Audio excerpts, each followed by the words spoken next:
Dattani park या ठिकाणी 20 वर्षापासून जे गरीब लोक राहतात, आज त्यांचे घरं तोडले, हरकत नाही, घरं तोडले, पण जो आमचा पंचरंगी झेंडा होता त्याला पण धम्मध्वजाला नसता नाबूद करण्यात आलं। म्हणजे आज ही सरकार एवढी निर्दयी कशी काय झालेली आहे?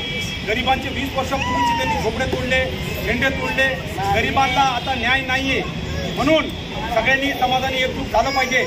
आज आमच्या इथे RPIचे आमचे जिल्हाध्यक्ष भागीरथ साहेब आलेले आहेत, वडार समाजाचे भीमराव धोत्रे आलेले आहेत, सगळे पक्षाचे सगळे लोक एकत्रित आलेले आहेत, पण सगळ्यांनी मिळून गरिबांना न्याय दिला पाहिजे। इथे कुणी आपला जातपात विसरता फक्त गरिबांच्या न्याय हक्कासाठी भांडलं पाहिजे। भीमनगर जेव्हा तुटलं तेव्हा पण आम्ही आंदोलन करतोय आणि आज ह्या गरिबांच्या झोपड्यासाठी पण आम्ही आंदोलन करतोय।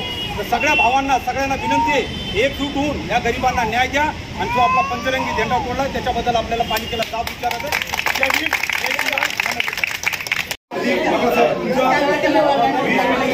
होतो का तिथे मी नव्हतो असं या भांडण झालं नसते, पण ठीक काय मिळते बाई, मी आग लावतो आग लावून आग लावून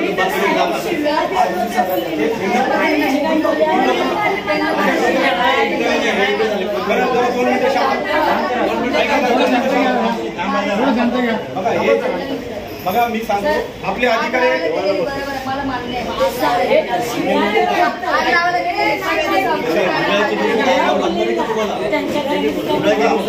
घोडगे साहेब जे घोडगे साहेब आहे घोडगे साहेब